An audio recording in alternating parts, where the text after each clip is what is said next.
Cristina, vamos a comenzar. Bienvenida. Muchas gracias, Cristina, por estar con nosotros. Para nosotros es un placer poder escucharte. Y bueno, te cuento un poquito esto. Este es un ciclo de la comunidad de diálogo intercultural en ñahui. Como te comentaba, la palabra ñahui en quechua significa ojo y garganta. Y este ciclo le hemos denominado De vino una charla, justamente para hacer ameno una charla, compartiendo un buen vino y compartiendo también saberes. Así que, bueno, te voy presentando, María Cristina. La doctora Hilda María Cristina Mazarigos Herrera es licenciada en Antropología por la Universidad de Guanajuato, maestra y doctora en Ciencias Antropológicas por la Universidad Autónoma Metropolitana Iztapalapa, líneas de investigación, antropología de la religión y de género, miembro activo de la RIFREM, y se ha concentrado en estudiar el cambio y la pluralidad religiosa en León. Va a estar con nosotros con el tema Estar fuera del lugar, liderazgos femeninos y disidencias sexogenéricas en mujeres protestantes evangélicas en México. Muchas gracias, Cristina, y te damos la palabra. Pues, muchas gracias, Claudio, por la presentación a ñahui, también por abrirme el espacio y poder compartirles un poquito de mi trabajo, de este trabajo que he estado haciendo desde 2008 en León, Guanajuato. Guanajuato es un estado, como les contaba al inicio de esta sesión, pues del centro occidente de México, que se ha caracterizado por tener una adscripción religiosa al catolicismo, ¿no? Más del 90% de su población se adscribe católica. Entonces yo empiezo en 2008, cuando estudié la licenciatura, a rastrear a las agrupaciones protestantes evangélicas, y de la fecha para acá pues se ha vuelto como el tema de mi vida, parafraseando a Carlos Garma. Entonces, pues es un gusto estar en este Viernes de Vino, y lo que voy a presentarles es producto de una serie de trabajos y ponencias y reflexiones que aún me encuentro hilvanando, surgidas de este proyecto que está en curso sobre disidencias sexuales y de género y normativas en agrupaciones protestantes evangélicas, sobre todo enfocada al trabajo con las mujeres, ¿no? Entonces, voy a compartir mi pantalla y ustedes me dicen si la ven. ¿Sí? Perfecto. Entonces, bueno, digamos, la base de estas reflexiones que voy a compartirles son mi tesis doctoral, Liderazgos en Movimiento, el ejercicio de poder de las mujeres metodistas en León, Guanajuato. También son parte del simposio que René Tech y yo coordinamos en el marco del Congreso Mexicano de Antropología Social y Etnología sobre religiones, diversidades y feminismos. Y finalmente también retomo algunas de las discusiones presentadas en la ponencia Disidentas, Mujeres Protestantes Evangélicas de la Disidencia Sexual, Normativa y de Género, que presenté en el miércoles de las Ciencias Sociales y Humanidades de la Universidad Autónoma Metropolitana Unidad Iztapalapa en Ciudad de México. Entonces, en el marco, digamos, de estas investigaciones, entrevisté, o hasta ahora he entrevistado, un total de 13 mujeres que van de los 24 a los 82 años, 10 casadas, 2 divorciadas y una soltera. 13, bueno, la mayoría tienen educación formal de preparatoria en adelante.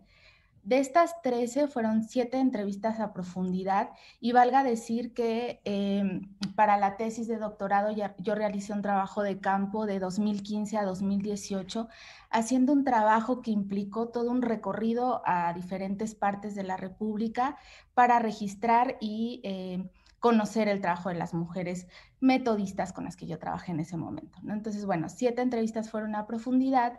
6 de estas entrevistas fueron hechas a través de plataformas digitales, porque se atravesó la pandemia y ese fue el recurso que tuve para poder aproximarme y conocer a estas mujeres.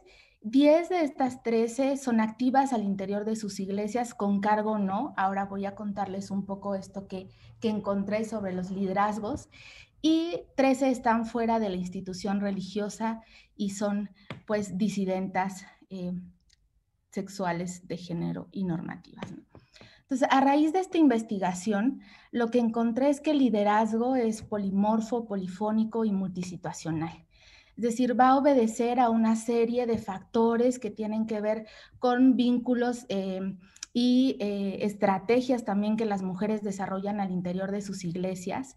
Y entonces encuentro que también va a ser definido o van a ser definidos estos liderazgos según el lugar en el que se encuentren las mujeres, ¿no? Ya les comentaba que yo viajé con las mujeres a diferentes partes del país y no era el mismo o no era la misma forma en la que se ejercía el poder en la iglesia local de la ciudad donde yo radico, aquel que se ejercía en otros escenarios, ¿no? Porque las estrategias o las alianzas entre las mujeres pues partían de situaciones muy diferentes. Entonces así encuentro que hay 4 tipos o formas, más que tipos, formas de liderazgo en esta iglesia, ¿no? Uno que es el liderazgo institucional, que va a ser aquel que se va a otorgar a través del voto de la congregación y que van a poder ser, digamos, cargos que se ocupen, cargos a nivel local, pero también a nivel conferencial. En la Iglesia Metodista en México, supongo que también en el Cono Sur es más o menos igual la organización, pero la conferencia son estados, acá México se divide por estados y municipios, ¿no? Entonces, son estos estados que en todo un año organizan una serie de actividades que las iglesias o las mesas directivas femeniles vecinas van a estar desarrollando, ¿no? Entonces, este liderazgo institucional puede ser a nivel local, a nivel regional y a nivel conferencial. Y esto lo puede desempeñar una sola mujer, ¿no? O sea, una mujer puede tener estos 3 tipos de cargos. Luego está el liderazgo ideológico. Este liderazgo fue muy interesante porque es un liderazgo donde la edad y el nivel educativo adquieren un peso enorme en la legitimación de la palabra dicha. Es decir, aquellas mujeres que con más edad eran o son consideradas mujeres sabias y por tanto su palabra es valiosa y hay que escucharla. Y también las mujeres con un nivel educativo porque conocen, ¿no? Porque saben más. Entonces, ahí se van trazando ciertas jerarquías también entre unas y otras. Finalmente, bueno, también hay un liderazgo al margen o estratégico, yo lo denominé así, porque son todas estas mujeres que no quieren ocupar un cargo oficial al interior de la congregación, porque como ellas mismas dicen, esto implica estar constantemente evaluadas, dar cuenta de su trabajo y además también señalan que hay como ciertas limitaciones al desempeñar un cargo oficial, pues porque siempre están en la mira. Pero son mujeres que se mantienen muy cercanas a aquellas que sí ocupan cargos oficiales y tienen mucha influencia en la toma de decisiones, ¿no? O sea, son muy activas, pero no tienen un título, digámoslo así. Y finalmente hay un liderazgo afectivo donde las emociones se convierten en una herramienta política. ¿Por qué digo esto? Porque a través de estos viajes que yo hago con las mujeres a diferentes partes de la República Mexicana, encuentro que en distintas iglesias del país están realizando una serie de talleres al estilo coaching, donde se dan contención en sus palabras, ¿no? Las iglesias ponen al servicio de las mujeres atención psicológica, atención legal, atención médica, y a través de estos talleres es que llegan a mujeres que no necesariamente se adscriben protestantes evangélicas, ¿no? Pero cuyo discurso está muy enfocado en el fortalecimiento de la autoestima, porque a decir de ellas, lo que predomina en las mujeres, tanto dentro como fuera de la iglesia, es una violencia psicológica y emocional. Y esto fue muy interesante porque a partir de estos talleres enunciaban públicamente las distintas violencias que viven, ¿no? Y esto lo hacían a través de lo que yo llamé materiales reflejo, y por ponerles un ejemplo, y que es un ejemplo bueno, que fue algo que marcó mucho mi trabajo de campo y que me impactó del trabajo que están haciendo las mujeres, pues en una ocasión reparten muñecas rotas y sucias que las niñas de las congregaciones habían donado, Estas muñecas pues se reparten entre las mujeres, se les da un kit, un peine, toallitas húmedas, ropa nueva, y entonces la oradora les dice a las mujeres que limpien, que cuiden y que sanen a esas muñecas, porque esas muñecas son ellas. Al igual que esas muñecas, ellas están rotas, han sido sobajadas, han sido abandonadas y han sido humilladas, ¿no? Entonces, a través del poder divino es que ellas van a poder pues empoderarse y tomar una posición, la posición que ante los ojos de Dios tienen, ¿no? Es una posición de valía y es una posición de fortaleza. Entonces, este liderazgo afectivo va a atravesar los otros liderazgos porque va a estar siempre presente esta reivindicación, esta política personal delante del púlpito, delante de sus agrupaciones, de sus reuniones para establecer determinadas actividades, etcétera. Entonces, bueno, estos liderazgos que yo les describo de forma muy general se dan, o este trabajo se da en el marco de la propuesta para la legalización de los matrimonios igualitarios en el sexenio de Enrique Peña Nieto en 2016, donde el Frente Nacional por la Familia convoca a una serie de marchas contra las uniones antinatura, como les dio por llamar, ¿no? En este lema de naturaleza, ideología contra ideología, ¿no? Y entonces, pues, se plantan contra, pues, la lucha a favor de la lucha contra la ideología de género, ¿no? Y este término de ideología de género, como ya han señalado varias y varios autores, pues surge como un discurso y estrategia política construido desde la jerarquía católica para poner en duda y luchar contra su enemigo, es decir, el feminismo y las diversidades LGBT, ¿no? Entonces, bueno, todas estos tipos, digamos, este seguimiento a través del viaje, este registro a partir también de esta dimensión afectiva política de las mujeres protestantes evangélicas, me llevó a identificar toda una serie de posturas que ellas tienen a favor, pues, de estos temas que están siendo muy importantes en la agenda pública y política, no solo de México, sino de toda Latinoamérica, ¿no? Una es el tema del aborto. Entonces, en este sentido, algunas apelan a la libertad, ¿no? Es decir, cada una puede tener esta posibilidad de elegir, ¿no? Otras están a favor, a pesar de la tensión contra el discurso institucional, y esto fue bien interesante porque a unos días de que la primera marcha del Frente Nacional por la Familia, justo un 24 de septiembre del 2016, la iglesia metodista con la que yo estaba haciendo trabajo de campo en ese momento pide a la población que firmen pues, una solicitud en contra del aborto y los matrimonios igualitarios, y algunas de las mujeres cuestionan al pastor. Y entonces le preguntan, pastor, pero ¿por qué? ¿No? Si Dios nos creó así, hay una razón por la que son así, ¿por qué vamos a afirmar algo? Eso no es ir en contra de ese amor al prójimo que profesamos. Entonces fue bien interesante ver cómo ahí en ese escenario las mujeres cuestionaban. Algunas no lo hicieron de manera explícita, pero no fueron al culto donde se recabarían todas estas firmas. Entonces hay distintas, digamos, estrategias de resistencia que se están dando al interior de las iglesias, ¿no? Hay otras mujeres que se manifiestan abiertamente feministas y que ponen en diálogo el discurso doctrinal y pues a través de la teología feminista, ¿no? Y en esto, pese a lo que a veces se piensa que las nuevas generaciones van a tener una posición más liberal sobre estos temas, resulta que al menos en la Iglesia Metodista fueron las mujeres con mayor edad quienes se plantaban dentro de esta posición política, ¿no? Y finalmente aquellas que sí con una herencia, con una influencia del feminismo, también apelan sobre la apropiación del propio cuerpo, ¿no? En cuanto a la homosexualidad y las uniones igualitarias, pues encontré tres posturas primordialmente, ¿no? Aquellas que están en rotunda negativa y se sustenta en discursos bíblicos sobre la abominación, ¿no? Es decir, eso no puede estar, eso no lo acepta Cristo. Una segunda postura, que es aquella de mantenerse al margen, prefieren pues no meterse y no opinar de lo que no entienden.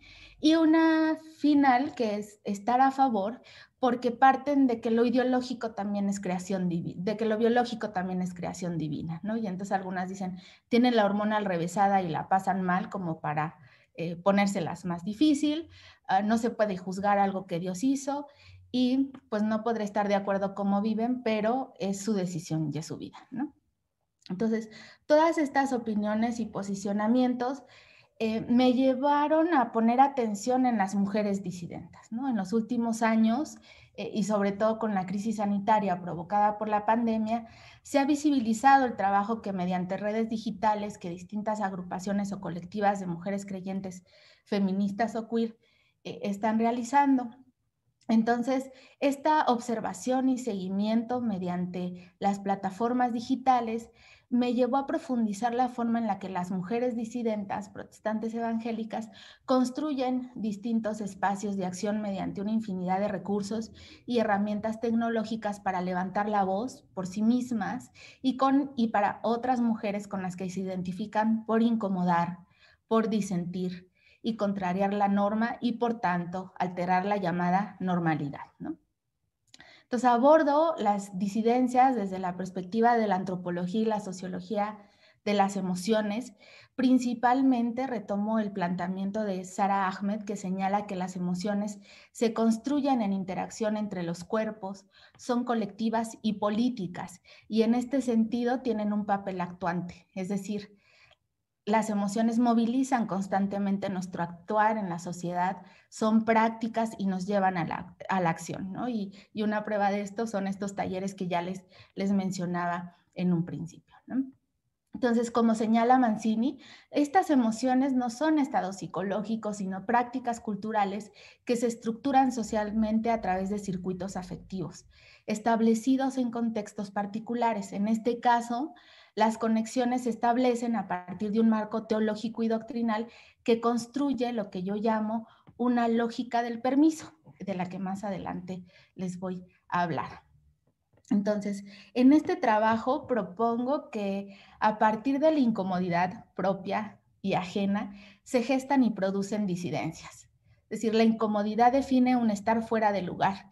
Y yo recupero este estar fuera de lugar, sí, de la política cultural de las emociones de Sara Ahmed, pero también de muchas de las frases que las disidentas me han compartido, donde ellas señalan justo eso, ¿no?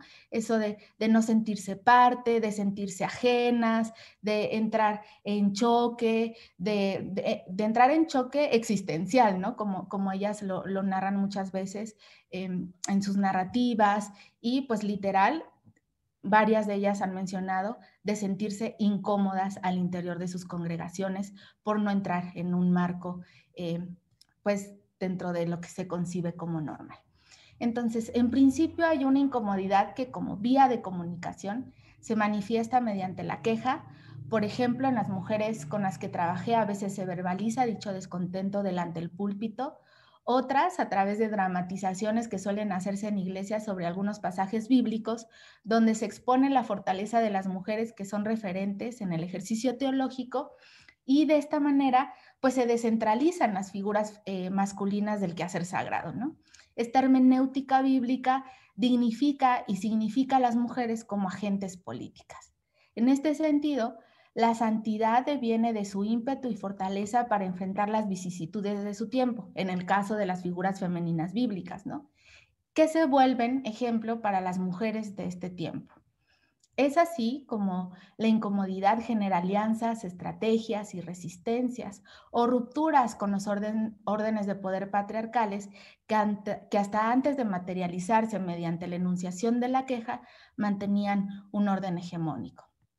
Sin embargo, una vez expuesta la queja, comienza a movilizarse la estructura que genera la incomodidad en la medida en que ciertas disidentas se empiezan a articular. Y un ejemplo de esto son los casos denunciados públicamente de acoso sexual al interior de las iglesias, sí, digamos, varios de ellos a través del Me Too Church, pero también en México lo que ha sucedido es que con esta creación de páginas web de algunas congregaciones evangélicas, lo que están haciendo las mujeres es crear grupos seguros, como ellas los llaman, a través de estas plataformas digitales, donde se acompañan, verbalizan lo que viven al interior de las iglesias, pero también lo están llevando o los están extendiendo, digamos, este primer paso de la resistencia a la constitución de protocolos de atención contra la violencia de género en algunas de las congregaciones. Entonces, al articularse, al compartir sus experiencias, terminan también construyendo estos mecanismos de lucha y con el afán, pues, de erradicar estas distintas violencias, ¿no? Entonces, bueno, es así, pues digamos, esto sucede con algunas mujeres que, como ya les contaba, mediante diversos actos, discursos, charlas, seminarios, blogs feministas, cápsulas informativas sobre la violencia de género, expresiones artísticas como la poesía, el ensayo, la narrativa, abren nuevos canales de expresión y elaboran una suerte de lo que yo he llamado pedagogía de la desobediencia, parafraseando a Sara Ahmed, que cuestiona estos marcos hegemónicos de la normalidad fuera y dentro de sus iglesias, sustentada a partir de la heterosexualidad obligatoria que, como Ahmed señala, moldea los cuerpos al suponer que un cuerpo tiene que orientarse hacia ciertos objetos y no otros, ¿no? En consecuencia, pues incomodidad, queja, disidencia son tres categorías que determinan una visión práctica del mundo. Al respecto, pues la queja se vuelve un instrumento político de resistencia, cito a Ahmed, sirve para rechazar algo, para intentar transformar una situación y desafiar al poder. Por su parte, Marta Nussbaum señala que la normalidad cumple una función normativa que hace que los diferentes sean estigmatizados.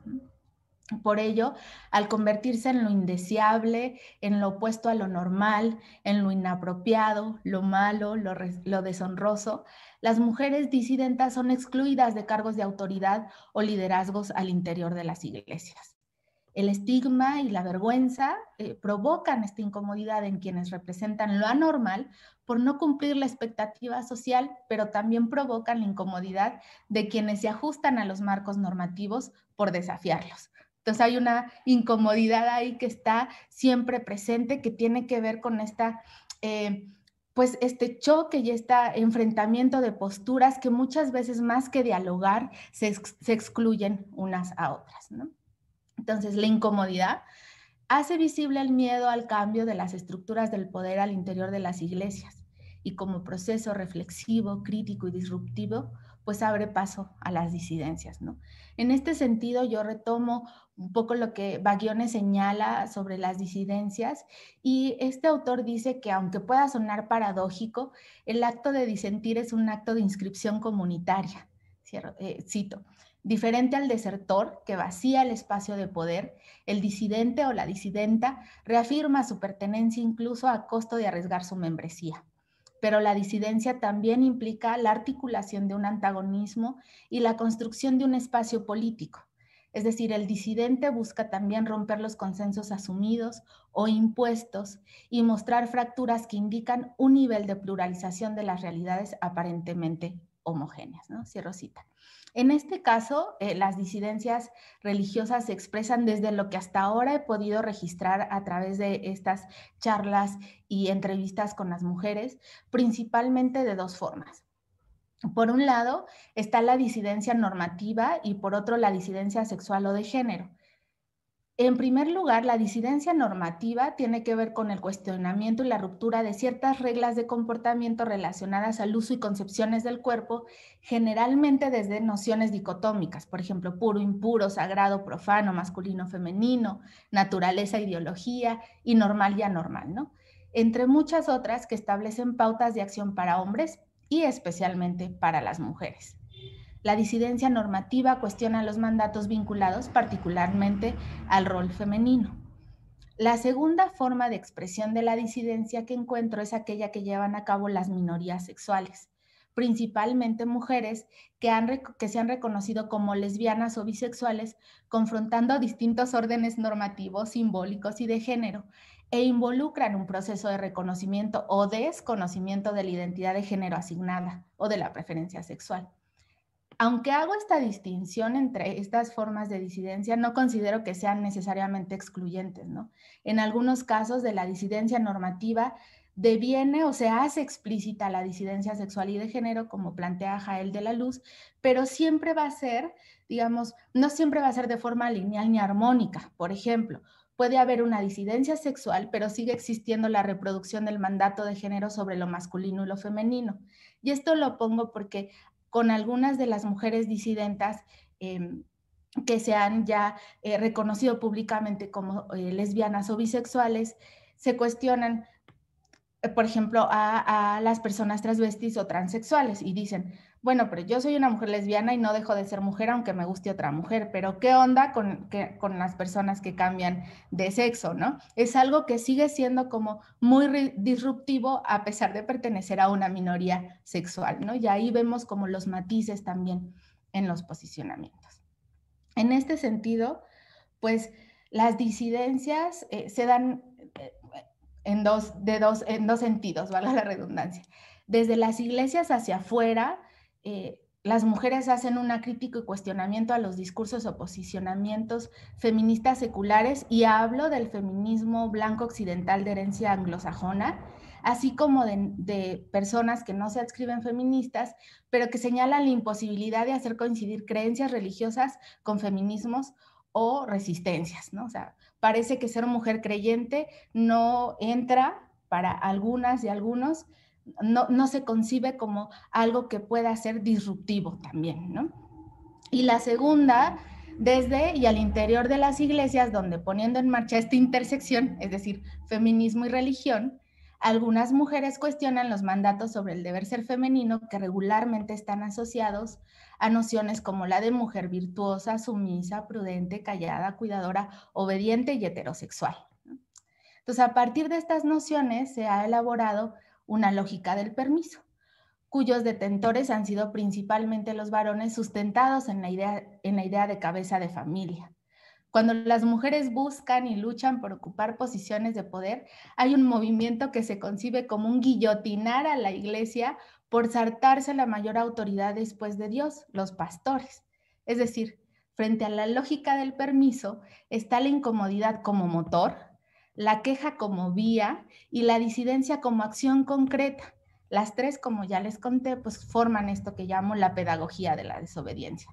Por ejemplo, para algunos miembros de la Iglesia Metodista con la que trabajé, a pesar de que el ministerio femenil se ha permitido desde los años 70, que las mujeres lleguen a los puestos más altos ha significado, en palabras de una interlocutora que además también tiene un cargo de autoridad a nivel local, regional y conferencial, la sublevación de un lugar que no les corresponde, así, tal cual.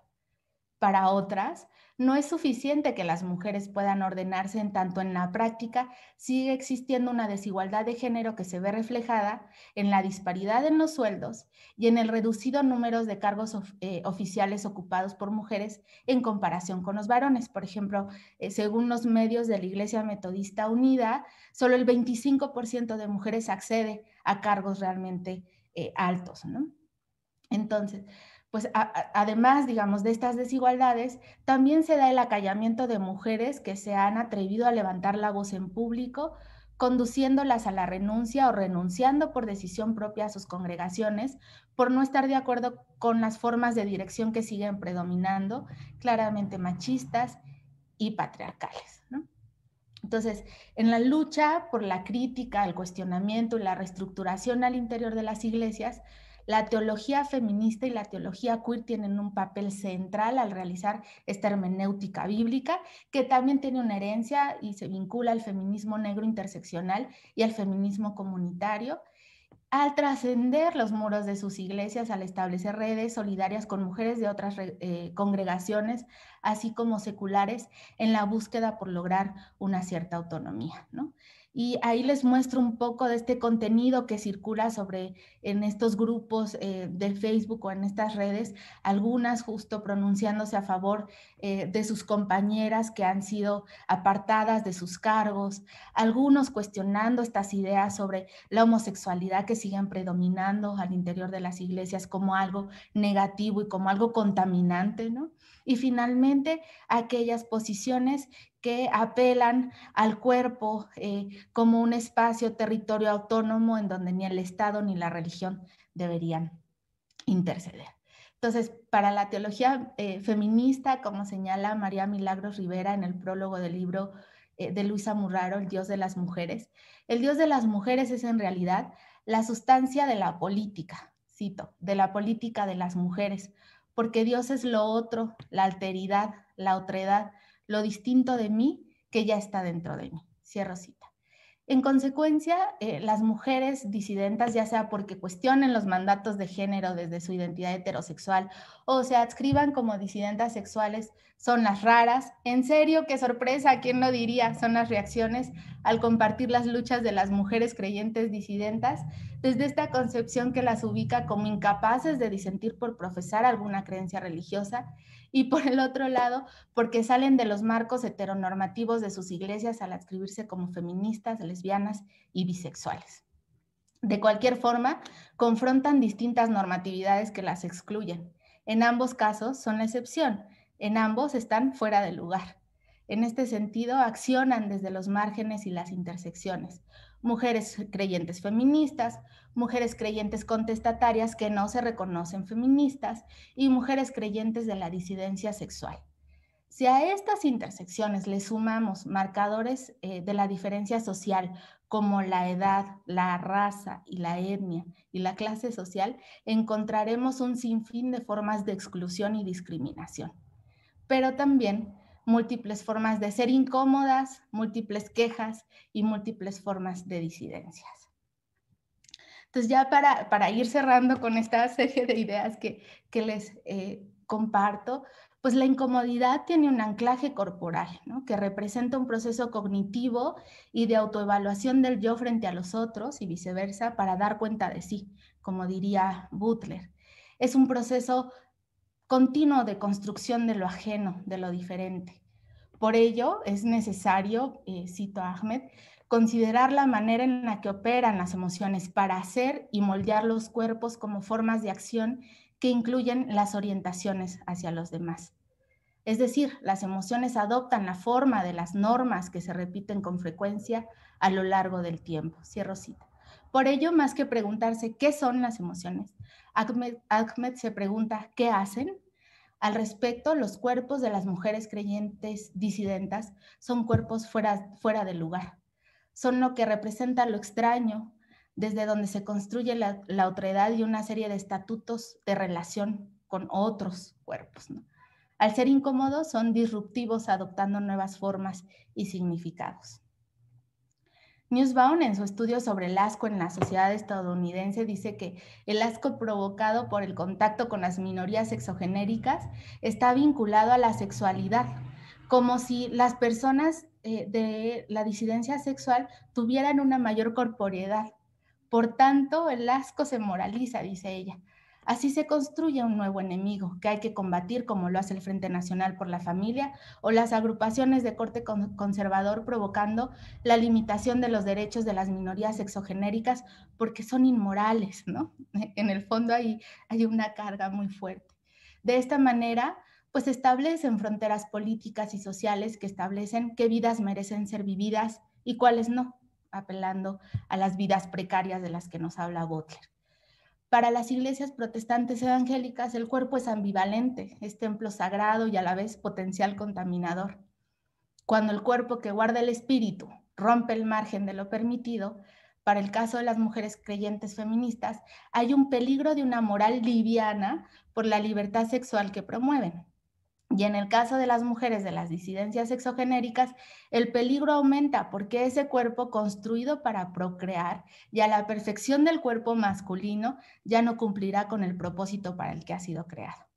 En este sentido, pues la disidencia implica una reflexión crítica de las pautas hegemónicas y de la naturalización de las identidades fijas.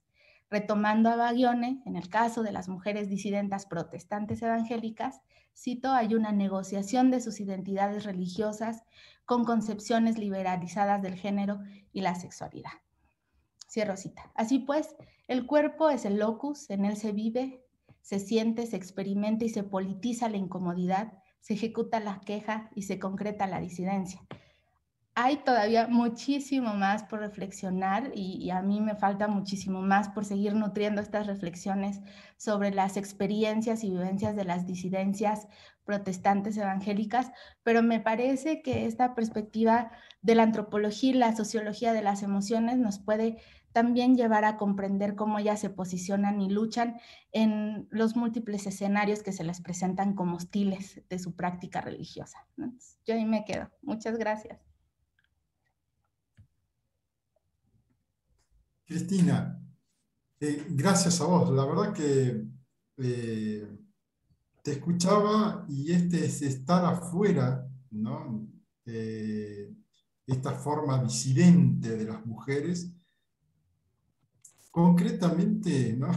Puede leerse desde la iglesia metodista hasta también la iglesia católica, ¿no? O sea, hay procesos de disidencia o debería, ¿no? Que para mí es una buena noticia, escuchándote la palabra disidencia. Sí, Este, ay, perdón, Claudio, te sí, interrumpí. sí, sí.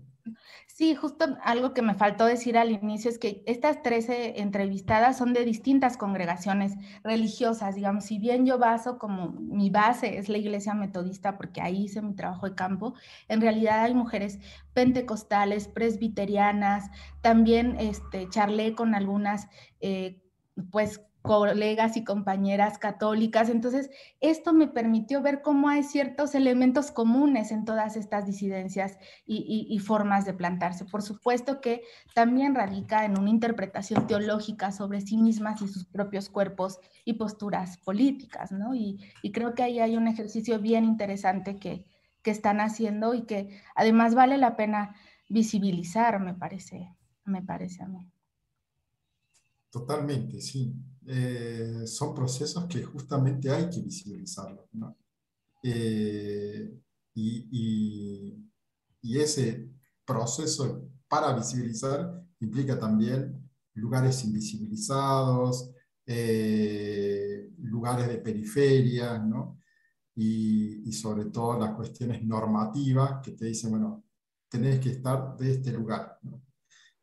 Y hoy en día las mujeres no queremos estar. Bueno, Cristina, ahora nosotros abrimos un espacio de debate, de resonancias, ¿no? De algunos de preguntas, y bueno, ya tenemos manos levantadas. Le damos la mano a Mariano Rojas y después a Williams. Así que comunidad, aquellos que quieran ir participando pueden ir levantando la mano. Gracias, Gracias, Cristina. Bueno, tomo la palabra, gracias. Un gustazo escucharla, profe. Genial, genial. Y con mucha simpleza hablar de temas que hasta a nosotros nos parecen muy, muy cercanos. Me llamó la atención que lo que usted hablaba de que pasa en la iglesia evangélica o en las iglesias evangélicas, también nos pasa a nosotros, ¿no? Estos excesos o extremos, fundamentalismos. Yo pensé que la iglesia o las iglesias evangélicas lo tenían más superados. Se ve que no, estamos todos en la misma, ¿no? Eso no sé, es una pregunta, es un comentario. Y una pregunta aparte, me interesó, usted citaba una autora, un autor, Bárcenas, del 2021. Si me puede pasar algún dato de esa obra, por favor. Claro. No sé si contesto o espero a las demás preguntas. Si te parece, Cristina, vamos contestando a medida que van exponiendo las resonancias y las preguntas. No sé si te parece un buen método eso. Sí, me parece muy bien. Pues digamos que la iglesia metodista en México y creo que en general ha sido una de las iglesias más liberales dentro de todo el universo protestante evangélico y hay pues una gran diversidad al interior de esta iglesia de posturas, ¿no? Y lo que a mí me sorprendió justo es cómo hablan y enuncian eso en ese espacio en la iglesia, ¿no? Que en otras iglesias, por ejemplo, trabajé con La Luz del Mundo para la tesis de maestría, ese tipo de diálogos y de confrontar al pastor de manera directa, pues no suelen darse, ¿no? Se confrontan de otra forma, por ejemplo, a través de la oración de invocación del Espíritu Santo, las mujeres ahí sacan todos sus descontentos y sus desacuerdos, ¿no? pero en la iglesia metodista, digamos, hay cierta flexibilidad, aunque institucionalmente se planta como conservadora, ¿no? En algunos sentidos, sobre todo lo que tiene que ver con aborto y matrimonios igualitarios. En otras creo que sí, a la mayoría de agrupaciones protestantes, como a la propia Iglesia Católica, todavía les cuesta reconocer que hay que hacer un enorme avance en materia de género, en materia de derechos humanos, en materia de igualdad, ¿no? Y bueno, creo que el trabajo está siendo muy micro en el sentido de que depende de qué pastor o pastora esté al mando de las congregaciones, es el énfasis que se le pone a determinados temas. Es decir, dependiendo la postura política del pastor o pastora, es que se trabajan los protocolos contra la violencia de género o se trabajan conferencias sobre violencia doméstica, etcétera, ¿no? Pero entonces pasa este pastor y viene otro con otra postura y es como ir y venir todo el tiempo al interior de estas congregaciones. Y en cuanto a Karina Bárcenas, es un referente sobre los trabajos de minorías sexuales y evangélicos en México. Tiene un libro que se llama Bajo un mismo cielo, si no me equivoco. Es su tesis doctoral justamente donde ella trabaja iglesias inclusivas e iglesias para la diversidad y sin duda ahí la puedes encontrar en red porque el trabajo de Karina es muy, muy relevante. Gracias, profe. Gracias, Karina. Williams, te damos la palabra. Buenas noches a todos y a todas. Muy buena charla, perfecta. Nos ilumina, nos abre las mentes y me surgen dos cuestionamientos. Una, ¿cuál es el argumento para haber diferencia con hegemonía masculina sobre los nombramientos y salarios, diferencia de salarios? En este caso de las iglesias evangélicas, iglesias protestantes, en el mundo del trabajo también existen esas situaciones, ¿no? Pero en campo católico se diga también, pero ¿cuál sería? Esa es una. Otra y una duda.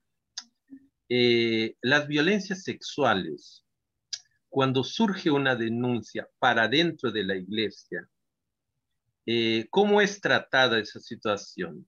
Por ejemplo, ¿existe un apoyo de la iglesia, de la congregación, en el seguimiento de un proceso judicial? ¿O existe lo contrario, como una represión, que es la persona está equivocada al exponer en público la cuestión de la figura de la persona pública o de un liderazgo, una persona un anciano, persona más, no sé si es la palabra jerarquía o más poder dentro de la autoridad por su tiempo, por su historia dentro de la comunidad, ¿no? ¿Qué es? ¿Apoyo o represión? Gracias. Muchas gracias, William. Mucho gusto. Pues el argumento es que no hay argumento. O sea, me refiero a que una de las cosas que más las mujeres cuestionaban delante del púlpito era esto: no es justo, decía una pastora, que no nos paguen lo mismo, haciendo el mismo trabajo, trabajando las mismas horas, teniendo el mismo cargo. O sea, no es justo, no hay una respuesta coherente y válida en todo sentido, porque además en el caso de la iglesia metodista fue la primera iglesia en México que estableció un tabulador de sueldos. Es decir, fue la primera iglesia que trabajó el tema de poder pagar y pagar equitativamente a hombres y mujeres. Pero en la práctica, sobre todo en las iglesias de provincia, y pongo provincia porque supongo que también allá en sus países, como en el mío, está el centro, que es la capital, ¿no? La Ciudad de México, y donde hay un mayor avance en términos de derechos humanos, derechos laborales, etcétera. Pero para, digamos, las iglesias de otros estados ya empiezan a perder importancia por no ser el centro, ¿no? Porque están en el margen. Y ahí es donde, pues, hay pastores y pastoras también que hacen lo que pues, lo que quieren, aunque sí es cierto que en muchas de estas iglesias, sobre todo las iglesias históricas con las que yo he trabajado, la congregación lleva un seguimiento del dinero que entra y que sale. Y en muchas de estas iglesias la congregación es la que estipula el sueldo que va a otorgar a pastor o pastora, ¿no? Pero muchas veces, justamente bajo este discurso de que las mujeres deberían ser las cuidadoras y seguir en su casa, es que esa es una interpretación mía, ¿no? Y ya me dirán qué opinan, pero parece que como entonces no se dedican exclusivamente al hogar o al cuidado, se sanciona, ¿no?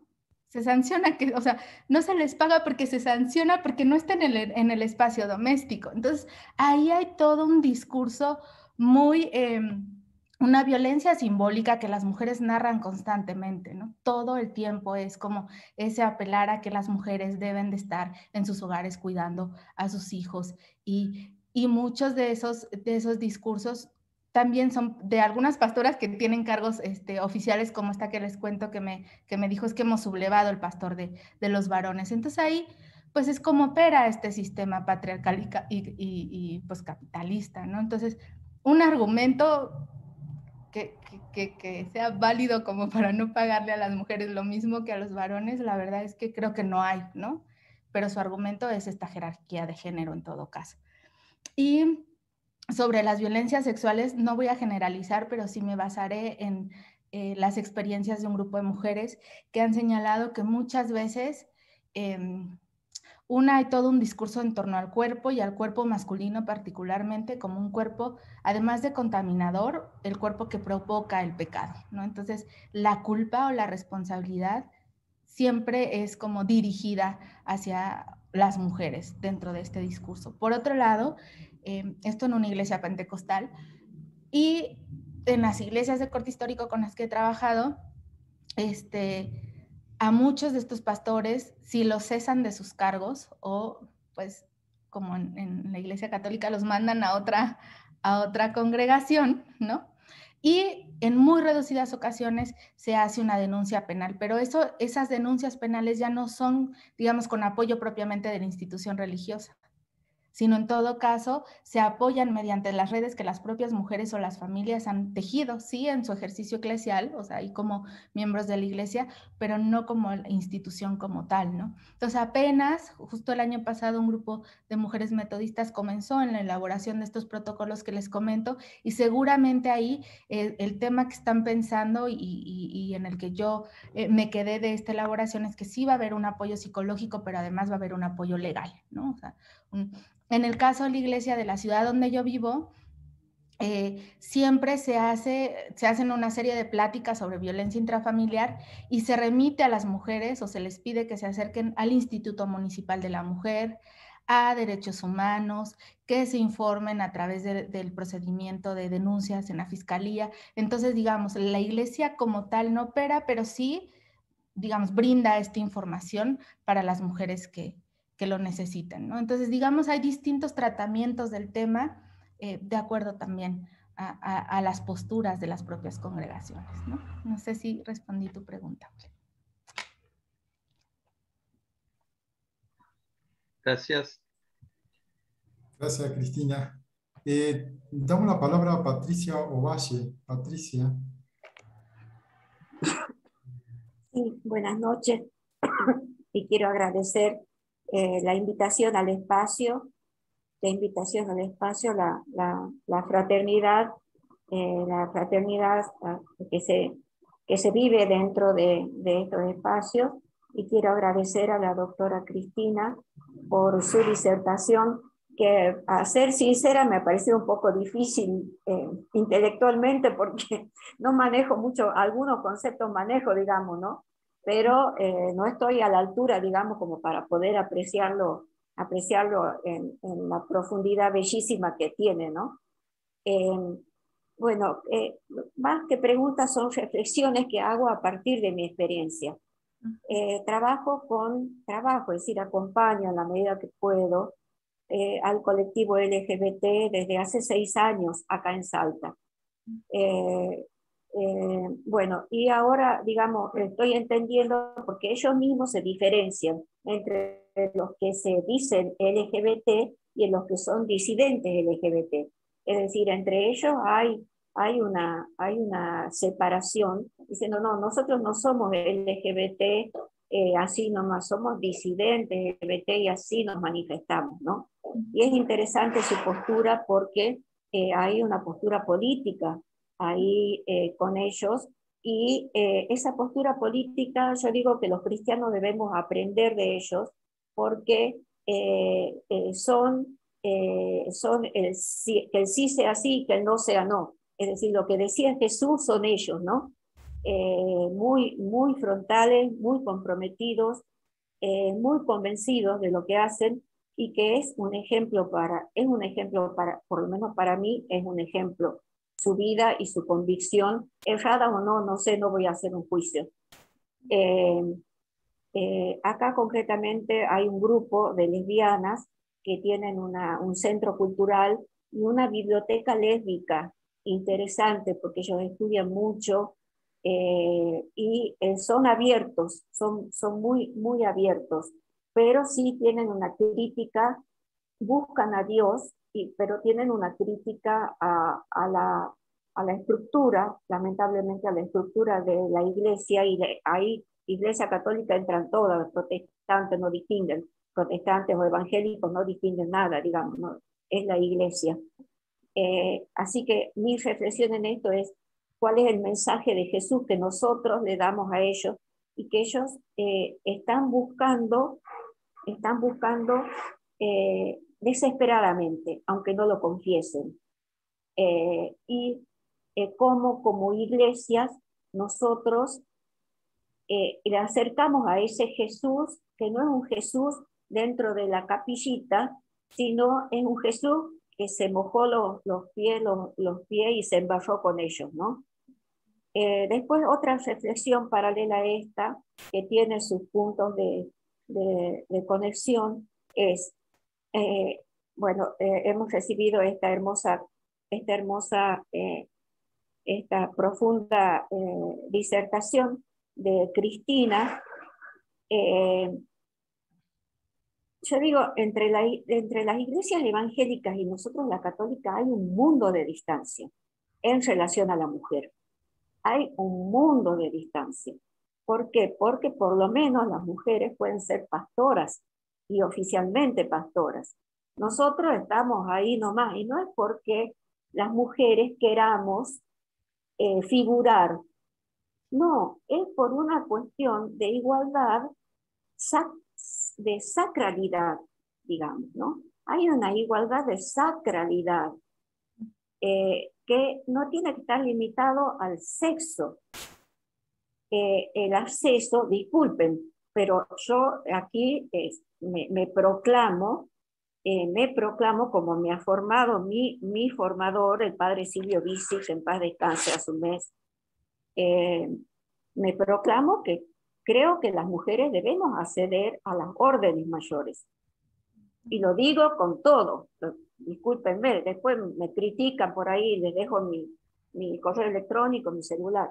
Pero creo que sí. No por una cuestión de querer acceder a lo último. No, porque eso no es lo último. Es justamente la base, es el servicio. Pero hay en las órdenes mayores hay un tema de decisiones que a las mujeres se nos ha vedado, digamos, ¿no? Como yo sé de que eso va a pasar dentro de 3 siglos, digamos, no me molesta. Y en mi pastoral, como siempre hice, yo pertenezco a la congregación desde el año 83, ya van a ser 40 años, digamos, sigo viviendo lo que la iglesia no me permite de una manera informal, pero haciendo lo que hace hasta un obispo, pero sin el reconocimiento eclesial, y no me importa que la iglesia no me reconozca, lo hago porque está la necesidad, porque está la pastoral. Así lo dijo el Concilio Vaticano II. Es más, en alguno, y aquí hablo del liderazgo precisamente, ¿no? La Iglesia Católica tiene pocos sacerdotes, lamentablemente, y muchos fieles. Y me ha tocado acá en Salta, precisamente cuando estábamos, disculpen si me extiendo, no sé qué audio vos cortame en un momento, pero quiero llegar a algo, que hacíamos las celebraciones de la palabra. Y no sé si alguna vez lo he contado, una señora en la celebración me dijo, hermana, ¿me puede confesar? Así. Bueno, vení, le dije, la confesé, porque era una cuestión pastoral. ¿Qué le iba a decir yo? No tengo el sacramento del orden, porque no sé si sabrás que los 7 sacramentos y que los sacramentos mayores, nada. Hay que acudir a la realidad pastoral. Hay que acudir y dar el amor que tenemos nosotros de Jesús, darlo a la persona que lo necesita. Bueno, entonces, ¿por qué estoy haciendo este paréntesis? Porque si a la iglesia, a la jerarquía, amada mía jerarquía eclesiástica, porque es amada, yo amo a mi iglesia, nos cuesta el tema de las mujeres, ¿cuánto más de las disidencias? ¿Cuánto más? Primero porque no la conocen, no han hablado con ellos, no generalizo, pero no hago una generalización, esto sí es crítica, hago una crítica, no se han descalzado ante ellos, no han visto su sufrimiento, su dolor, su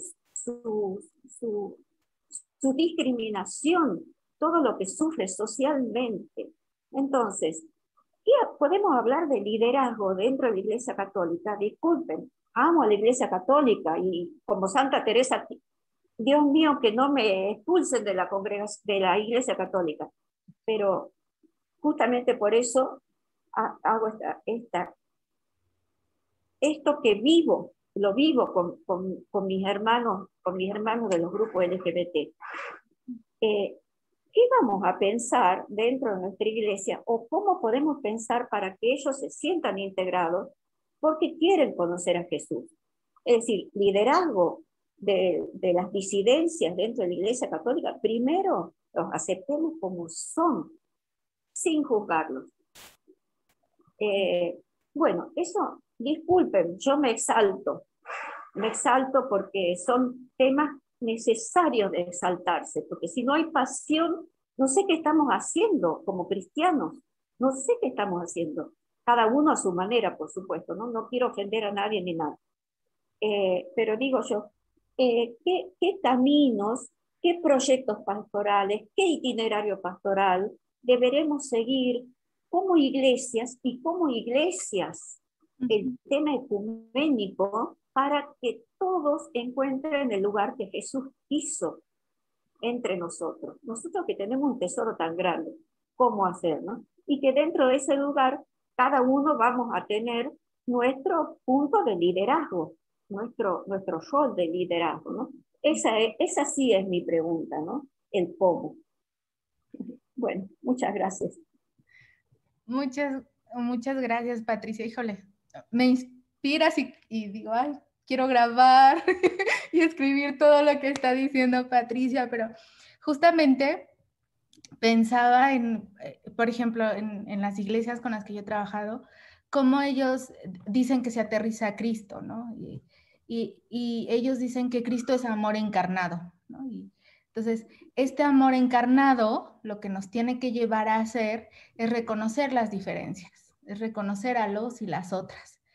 Y reconocerlas no es nada más decir, sí, ahí están, ¿no? O sea, sino trabajar solidariamente para beneficio colectivo, porque además, para algunas de estas iglesias, cuando hablan de beneficio colectivo, hablan de un cuerpo humano, de un cuerpo individual, que ellos dicen es sagrado y hay que cuidar, pero lo vamos a lograr cuidar si nos cuidamos a todos y a todas. O sea, mi cuerpo jamás va a estar sano si el otro no está sano. Esa es una concepción que me parece bien interesante y entonces, por eso ellos dicen, el tema de la gracia, hablando de esta confesión que tú hiciste, por ejemplo, en las iglesias protestantes dicen, es que todos somos portadores de gracia y no debe haber intermediario entre Dios y nosotros. Y bueno, digamos, ustedes sabrán que cuando el cisma del 16, uno de los cuestionamientos era ese, no debe de haber ni cura ni nadie entre Dios y la persona que esté necesitando a Dios, ¿no? En todo caso, somos trabajadores de Dios. Esa es la concepción que ellos tienen, ¿no? Pero en esa idea de la gracia, de que todos somos portadores, me parece que justamente se anclan varias de estas posturas de las iglesias que sí son liberales, que además también tienen como este trasfondo de la teología de la liberación, ¿no? En Latinoamérica. Entonces, eso que tú dices sobre, pues yo lo hago, y yo lo hago porque hay gente que lo necesita y hay gente con la que me quiero solidarizar, es un poco ese Cristo encarnado del que hablan algunas de estas iglesias protestantes evangélicas, ¿no? El asunto es que también me parece que estas distintas, no sé si es correcto, ustedes me dirán, pero cuestiones doctrinales y teológicas a veces no se ponen en diálogo, ¿no? Porque sería bien interesante que entre las iglesias se dialogaran y verán que hay un montón de cosas que pueden vincularse y trabajar no solo en las iglesias como un oficio eclesial, sino como un oficio social que al final, como dicen ellos, era Cristo, ¿no? Ese cuerpo colectivo, esa santidad social radica en eso, en el reconocimiento de las y los otros diferentes. Por ejemplo, en el caso de la iglesia metodista, sus inicios en los diarios de Wesley, que fue como oficialmente su fundador, pero en realidad la que establece los pilares de esta iglesia es Susana Wesley, pero él decía, hay que incorporar a los negros, hay que incorporar a las mujeres, hay que incorporar a los trabajadores, toda esa población que el Estado o la monarquía no está contemplando. O sea, esos eran los principios de estas iglesias, ¿no? Que algunas siguen reproduciendo. ¿Cómo hacerlo? No lo sé. No puedo darte esa respuesta. Solo quizá decir, mientras sigamos dialogando, ¿no? O sea, mientras dialoguemos en la diversidad, en nuestras diferencias, como diría el feminismo chicano, o sea, partamos de nuestras diferencias para construir un puente de diálogo. ¿Por qué siempre la diferencia nos tiene que separar? ¿Qué tal si en esas diferencias encontramos pues una solución o una lucha común, ¿no? Un poco por ahí yo pensaría. Muchas gracias. Gracias, Cristina, y gracias también, Patricia, porque abriste, digamos, la cajita de Pandora, ¿no? Justo en esto. Sí, no sé si puedo agregar algo. Justo pensaba en los liderazgos que, por ejemplo, a mí me sorprendió al interior de la iglesia metodista que muchas de ellas dicen, no queremos, pero lo importante es que hay la posibilidad de que lo hagan. O sea, que haya esa posibilidad de que elijan si quieren o no estar en un cargo de autoridad, si quieren o no ser parte de la jerarquía. Me parece que eso sí abre ya otro universo y otras formas de participación, ¿no? Que sí, como tú señalas, pues lamentablemente la Iglesia Católica en ese sentido sí está muy, pues con varios pasos hacia atrás, ¿no? Y justo tengo una alumna de la Universidad de Guanajuato, bueno, no alumna mía, pero con la que he compartido espacio, que ella hizo un trabajo sobre ex sacerdotes y monjas que justo tuvieron que renunciar a su iglesia porque una, pues las mandaban a terapias de conversión, ¿no? Otra porque eran discriminadas, o sea, las orillaban a que se salieran de la iglesia, y porque también había un sentido de culpa constantemente que estaba ahí, ¿no? En su ejercicio eclesial. Entonces Alma lo que hace es ver como todo esto que ocasiona este tipo de desconocimiento sobre el otro que es distinto, ¿no? Y que al final las iglesias... algunas iglesias protestantes evangélicas y la propia iglesia católica se quedan sin personas, sin trabajadores de Dios, como dicen ustedes. Por eso, ¿no? Entrevisté a una de las hermanas metodistas, que justo fue mi maestra de licenciatura. Cuando ella fue mi maestra, yo no sabía que ella era protestante evangélica, ¿no? Entonces, un día hablando con ella sobre justo los matrimonios igualitarios y y el aborto, ella decía, yo estoy de acuerdo, porque pues qué, o sea, a nosotros qué nos molesta, o sea, a mí qué me afecta, dice, personalmente a mí qué me va a afectar que se casen o no se casen, dice ella. Y entonces dice, Monsiváis era un escritor, un referente en México, que además se discute de qué cuna protestante evangélica era, pero él dejó de ir a la iglesia a congregarse, y ella decía, pues, ¿qué hemos hecho con personas como Monsiváis? En lugar de arroparlas y de aprender de todo lo que tenían para dar, pues los relegamos por algo que ni siquiera nos afecta personalmente, ¿no? Entonces me parece que es bien interesante cómo en otros espacios se está haciendo esa crítica y esa reflexión, ¿no? Del propio ejercicio teológico, doctrinal. Gracias, Cristina. Muchas gracias. Tenemos la mano levantada de Enrique y después pidió la palabra Angelillo. Sí, gracias. Antes de hacer un par de preguntitas. Una es a Patricia. No tenés que pedir perdón por lo que dijiste, es un espacio libre, abierto, y aprendemos de las experiencias de los demás. Así que muchísimas gracias por lo compartido, Patricia. Y segundo, a Cristina, estamos grabando, así que después Claudio te va a pasar el video, y ahí vas a poder escucharla de nuevo a Patricia. Y ahora ya yendo a las preguntas que quiero hacer, una tiene que ver cuando hablabas de la disidencia. Ahí ponías que esta gente lo que se pretendía con la disidencia es reafirmar la pertenencia identitaria.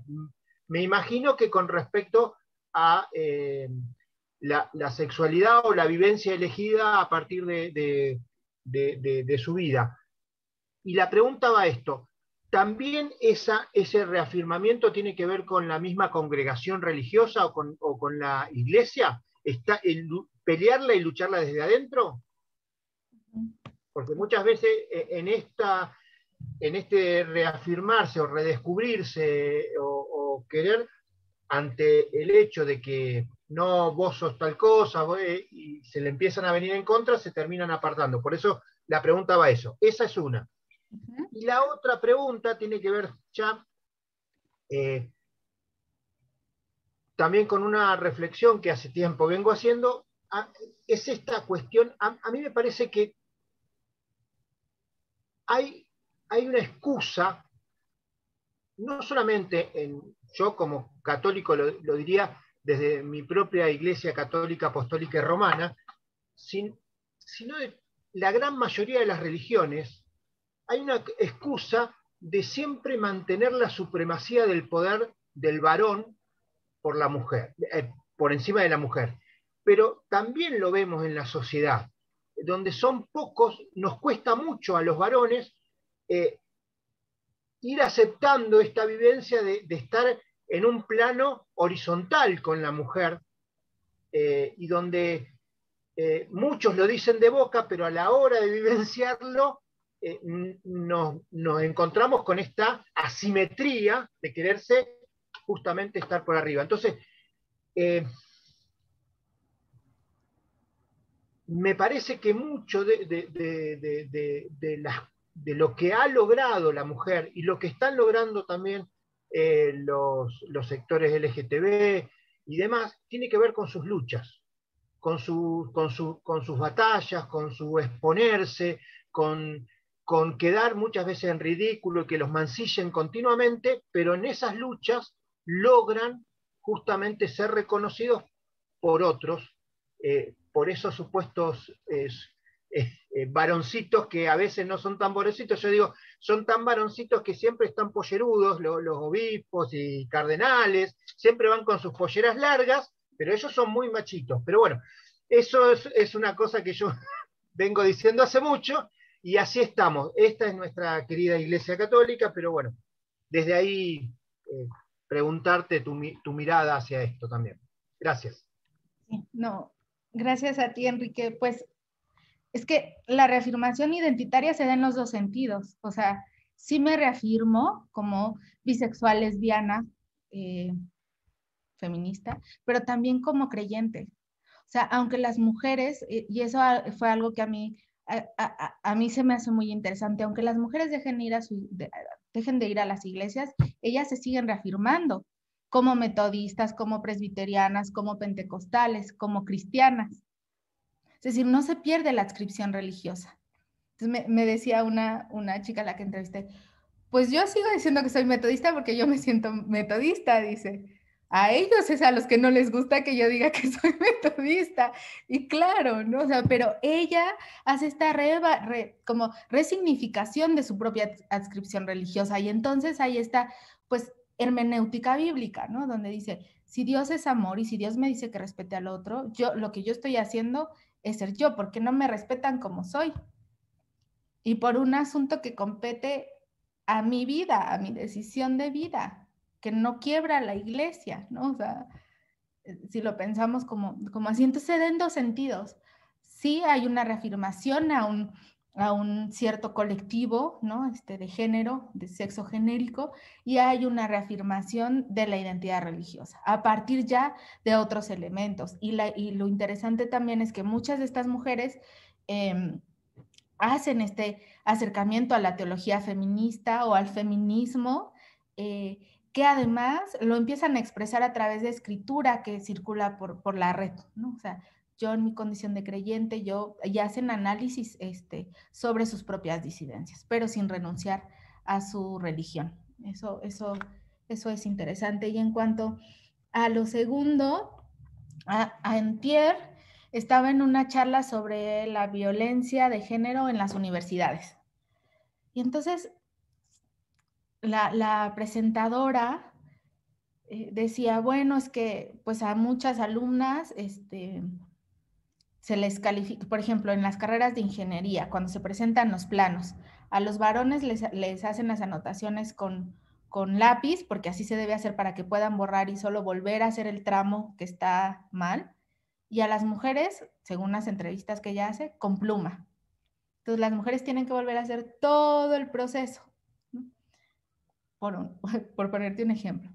Otro, si son carreras masculinizadas, como justo las ingenierías, el derecho, no sé qué, a las mujeres que van a derecho penal se les cuestiona porque deberían de estar en derecho civil, a temas de familia, custodia de los hijos, ¿no? Aunque en algunas carreras, digamos, feminizadas, hay mayor número de mujeres, cuando salen al ámbito laboral, los contratados, los que se contratan mal son los varones. Entonces ella dice, hay una especie de tijera, ¿no? Hay, no sé, 40 mujeres en enfermería, por poner un ejemplo, y 15 varones. Pero cuando salen de la licenciatura y se insertan a lo laboral, esos 15, pueden tener más opción de encontrar un trabajo que esas 40 mujeres. Y así iba narrando un montón de cosas y yo decía, híjoles, que es igual que en las iglesias. O sea, operamos de la misma manera. El techo de cristal está ahí. Parece que podemos, parece que tenemos los mismos espacios, pero cuando salimos resulta que no es así. Y también resulta que hay una gran diferencia entre nosotras por estos marcadores de la diferencia social, ¿no? Entonces, en México, por ejemplo, si es una mujer con rasgos indígenas o una mujer indígena, tiene menos probabilidades todavía de ser contratada que una mujer con el cabello rubio. Entonces, ahí se juegan un sinfín de cuestiones, ¿no? Entonces, hay un sistema, por eso se dice que el asunto del patriarcado es sistémico, porque trasciende las iglesias, trasciende las universidades y está ahí como, yo digo, como Voldemort. No sé si han visto El Señor de los Anillos, esa nube negra que no sabemos de dónde viene, ni dónde está, ni nada, pero ahí está, y está condicionando todas nuestras relaciones humanas, todos los espacios de desenvolvimiento, todo, ¿no? Y hasta que no cambiemos esa lógica de relación, esa forma de pensar, ¿no? Pues podemos dar pasos, pero vamos a ir y venir, como les cuento que sucede en algunas iglesias, ¿no? Vendrá alguien que esté como más, pues sea más liberal, tenga una postura política, ideológica, que apele a la igualdad y a la equidad, y entonces en eso trabaje, pero resulta que él se va y entonces viene otro que es todo lo contrario, y entonces se le pide a la congregación que se manifieste contra las uniones igualitarias. Entonces, en tanto no cambiemos el chip literal, o sea, es difícil que sea un cambio, bueno, no va a ser un cambio de un día para otro, como decía Patricia, ¿no? En el caso de las jerarquías católicas, pero está ahí, o sea, me parece que un paso para aquellos que somos o no somos creyentes es visibilizarlo, ¿no? O sea, por ejemplo, yo con este trabajo en un contexto primordialmente católico donde además hay doble discriminación, por ser de una minoría religiosa y por ser mujer. Y si a eso le suman que en la universidad donde yo hice la licenciatura decían, ¿y eso para qué? O sea, ¿qué de interesante tiene saber qué hacen las mujeres cristianas y además protestantes? Pues entonces hay muchas barreras ahí que seguimos pues intentando saltar, ¿no? Y sí, nos hace falta una crítica y un cuestionamiento. Yo hace unas semanas que platicaba con la Sociedad de Estudios Históricos del Metodismo, les decía, es que hay mucho afán porque las mujeres hagan, las mujeres, ¿no? Construyan espacios. Bueno, ¿y cuándo los varones se van a empezar a cuestionar su privilegio epistémico al interior de las iglesias? Yo aplaudo todo lo que están haciendo las mujeres y me sumo a todo lo que están haciendo las mujeres. Sin embargo, pues también hay que moverse, ¿no? O sea, del otro lado. Entonces ahí, eso es lo difícil, ¿no? No sé, ¿qué les parece? Claro, muchas gracias. Cristina, estupendo. También, por ahí en la iglesia, ¿no? Sobre todo, está hablando de esta cuestión de la postura de la Iglesia Católica, por ahí dice, bueno, ahora tenemos el Papa latinoamericano, qué sé yo, y parece que las cosas como que irían a cambiar, pero siempre está el temor, lo que vos decías, que siempre vamos a estar yendo y viniendo, ¿no? y, y no sabemos si después viene un Papa diferente y volvemos a esas estructuras que hoy en día queremos saltar, esas estructuras que justamente son nocivas y abusivas, ¿no? Que siguen siendo las estructuras eclesiales, sobre todo la católica y como estamos viendo también en las otras iglesias. Bueno, Angelillo había pedido la palabra. Angelillo. No. El micrófono, Angelillo. No sé si tiene algún problema con el micrófono. Sí, creo que no tiene micro.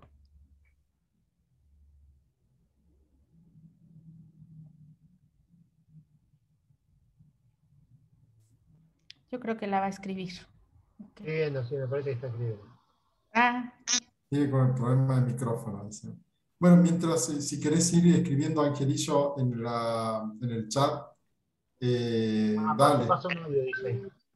Bueno, Angelillo, pasame el audio y después yo lo transmito acá. Mientras tanto, le damos la palabra a Williams, que otra vez levanta la mano. Gracias. Y la intervención de Patricia me llamó mucho la atención y mucho la reflexión. Y hago una comparación, algunas cosas de Argentina y una cosa de México también, una pregunta para Cristina. Una constatación, y eso se encuentra mucho en la vida religiosa, tanto entre los medios religiosos como personas de fuente de ambiente religioso. A veces le preguntan a una persona, él es solamente religioso. Como que solamente es religioso. Es religioso. Como que lo que interesa es el ministro ordenado. Y no. Entonces, y muchas veces mismo los propios religiosos, ya constaté cuando estaba en la vida religiosa que, no, yo solo quiero ser religioso. No es que solo quiero ser religioso. Quiero ser religioso, es la esencia. Y una otra cosa, dentro de la formación también, porque se trabaja, o sea, es muy importante lo que Patricia levanta, la cuestión de ministros ordenados, de los cargos, porque el poder decisorio aún jerárquicamente se mantiene. Pero a veces, por ejemplo, en los procesos formativos, cuando ya agarré de cuando una religiosa quiere estudiar, porque regularmente a las religiosas, no, va a ser enfermería, va a ser pedagogía. Cuando quiere otro tipo de curso, ¿pero por qué va a hacer eso? ¿Por qué no? ¿Cuál es el problema? Ningún problema. ¿Por qué que un religioso masculino puede y una religiosa femenina no? No existe nada. Eso está fuertemente marcado. Y una otra cuestión, inclusive hoy una persona que vive en Argentina, Roberto, que ya estuvo, algunos lo conocen, me preguntó en Brasil que cuánto le pagaba el Estado a un obispo en Brasil. Digo, eso no existe, solo existe en Argentina. Yo quedé así, cuando llegué a Argentina quedé chocado. Yo nunca había visto eso, salarial, que sean funcionarios públicos. Y cómo se llama, la hegemonía del poder y la alianza del poder religioso con el poder político se manifiesta e inclusive se determina y pasa también por el dominio de las sexualidades. ¿Eh? Por eso cuando se escucha, cuando vino la marea verde, cuando vino la marea naranja también, la separación de la iglesia del Estado, para no continuar adoctrinando y la educación sexual, que lo que le dicen las iglesias y determinan los cuerpos para continuar como un poder de dominación. Argentina se ve presente. Yo me recuerdo cuando en Tucumán estaba y íbamos a hacer trabajo de educación sexual. La psicóloga encargada del centro, del dispensario, se asustó. Le digo, no, pero ¿quién iba a coordinar? ¿No? Quien tiene que coordinar es la Secretaría de Salud, la educación sexual, para el futuro. Entonces, ella quedó asustada porque estaba acostumbrada que llegan y la Iglesia Católica que va a definir qué es lo que se debe estudiar, que no se puede decir esto, que los límites. Y en México una pregunta, porque cuando yo llego a México, a partir de la Revolución Mexicana existe la separación de la iglesia y el Estado. Yo dije, muy bien, que si un cura aparece con sotana fuera del atrio, tiene que ser preso. Dice, metan los presos, los curas también de sotana. Está muy bien. Pero me deparo, era en la época de Salinas, yo vivía, y el cardenal Primaz se reunía con Salinas para definir todas las políticas y todas las determinaciones. O sea, ¿dónde estaba la separación de la iglesia del Estado? Era solo la fachada. Sí, es bien determinante la cosa. O sea, y entonces, y hoy en día, ese poder hegemónico que determina lo que los cuerpos, lo que deben decir, continúa siendo ese instrumento en México. De la misma manera, no cambia. Gracias, Will. Pues constitucionalmente hay una separación de la Iglesia y del Estado, porque pues sí, ha sido parte como de un proceso histórico y de revoluciones al interior del país. De hecho, está el lema de la educación debe ser laica, gratuita y obligatoria, ¿no? Laica.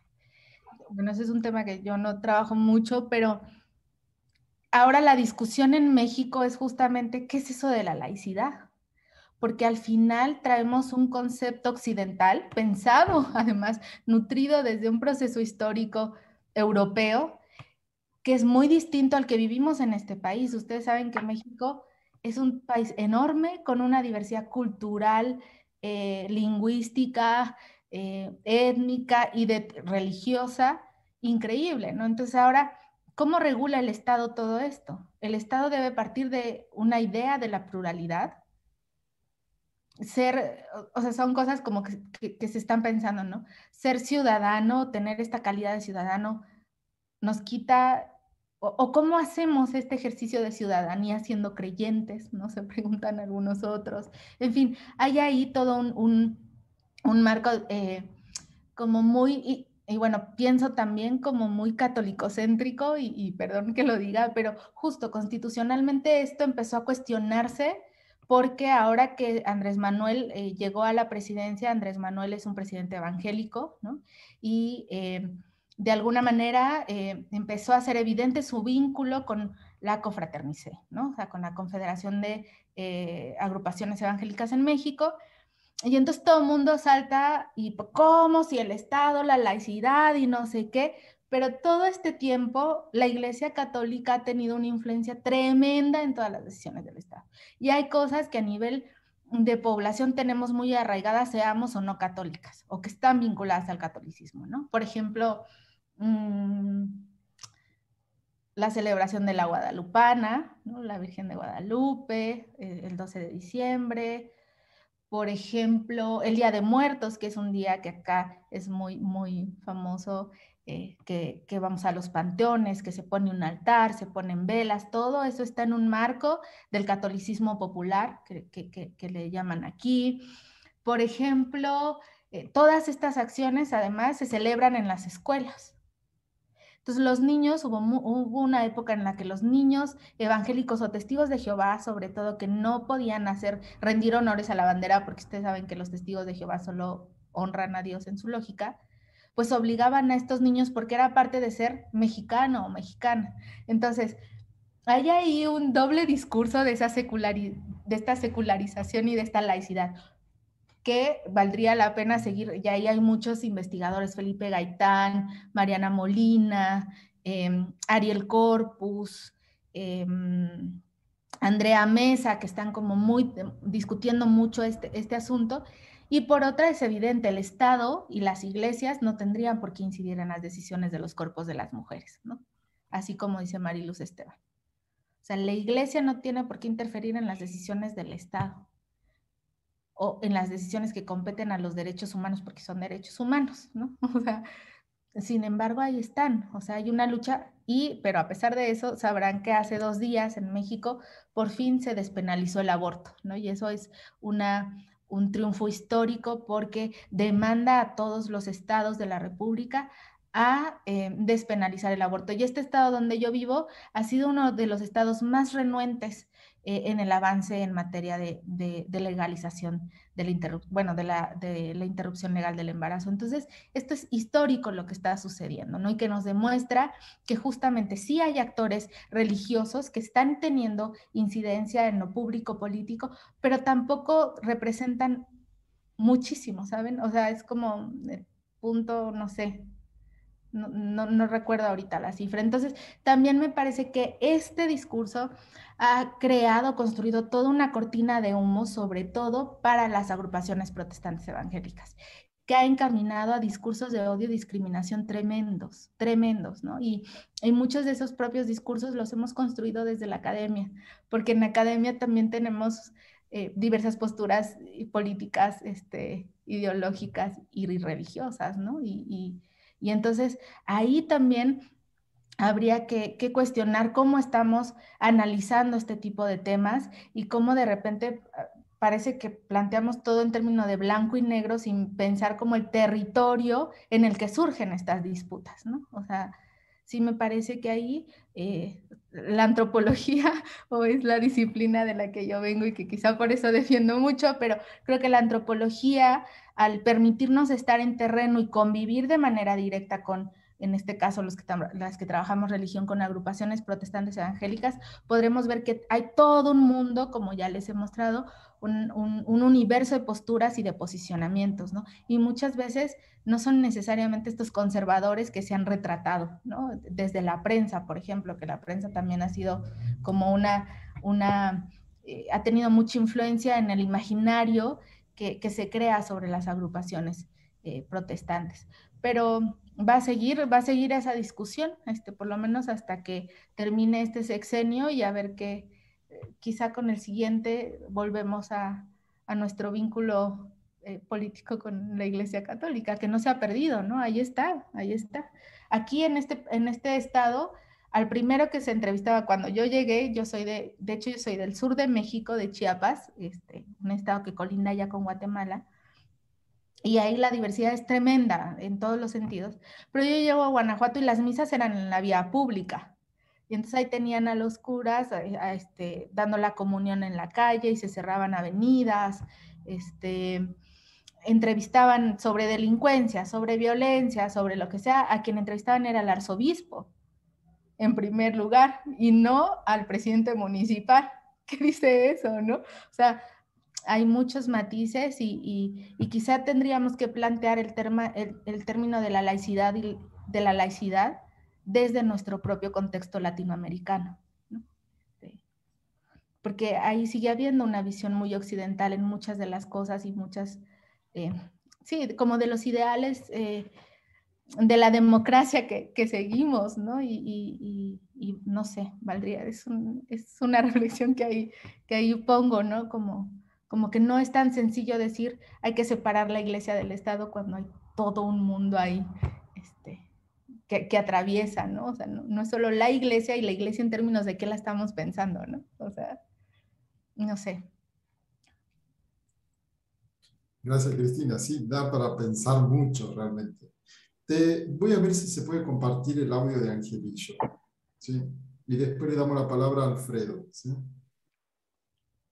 buena la reflexión, muy buena la reflexión. Yo entré un ratito después. Ponelo más cerca del micrófono, Claudio, y ponelo del principio nuevamente. Bueno. Lo pongo a ver si es que... Ahí está. Cristina, muy buena la reflexión, muy buena la reflexión. Yo entré un ratito después. Y a mí lo que quería preguntarte, ¿no? El universo de investigación más profundo tuyo es la Iglesia Metodista. Quería preguntarte si hacia adentro de la Iglesia Metodista ya existen protocolos, por ejemplo, acerca de la violencia sexista, por un lado, con el tema de las infancias. Si existe eso, y después, ¿cuál es el nivel real de apertura, digamos, en esta construcción de lo político, que me parece que es muy interesante en relación al sentido de lo político y al sentido del poder? El real, digamos, ¿cuál es el nivel real de apertura político y de poder acerca de la disidencia? ¿Qué nivel de participación y de toma de decisiones tiene? Eso por un lado. También quería esto de las identidades, ¿no? Acá, bueno, en Argentina, si bien ha sido el país que más avanzó en los juicios hacia la dictadura militares, y se avanzó mucho con recuperar la identidad, pero también sabemos que dentro de la Iglesia Católica, mayoritariamente, muchos curas y hermanas murieron con datos de identidades apropiadas, ¿no? Robadas.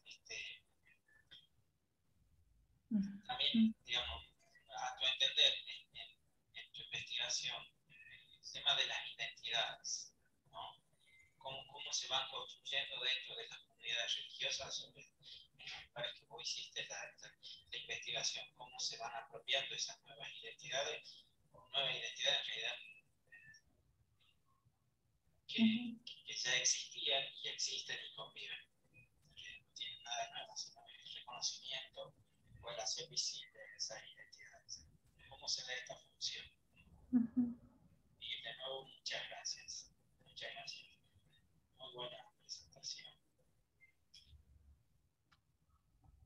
Vale. Muchas gracias, Angelillo. Espero haber entendido tus preguntas. A ver, el tema de las infancias al interior de la iglesia. Pues en las iglesias protestantes evangélicas hay lo que se llama la escuelita, está la escuelita bíblica de verano o la escuelita de domingo.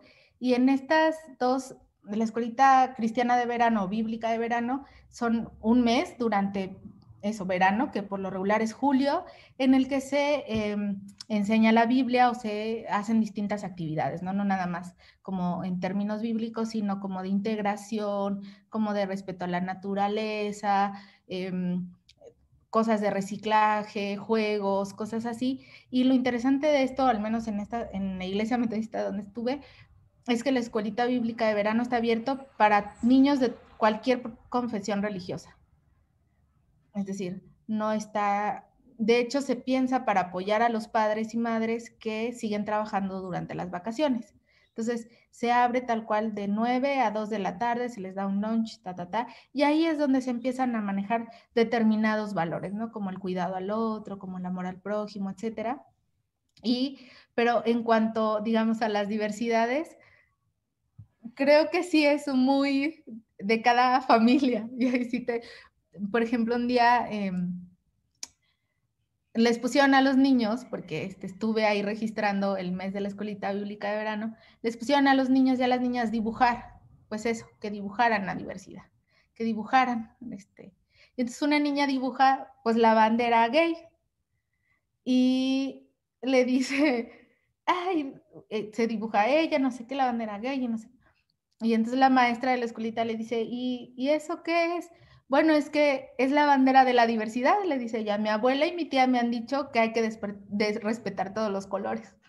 Y yo, pues, o sea, sí tiene que ver mucho con, digamos, lo que cada familia también muestre a los niños y las niñas. Lo que sí es interesante, por lo menos en las agrupaciones de corte histórico, es que llegan a México en el siglo XIX y más que con un propósito evangelizador, que sí, por supuesto hubo, hay un proyecto educativo.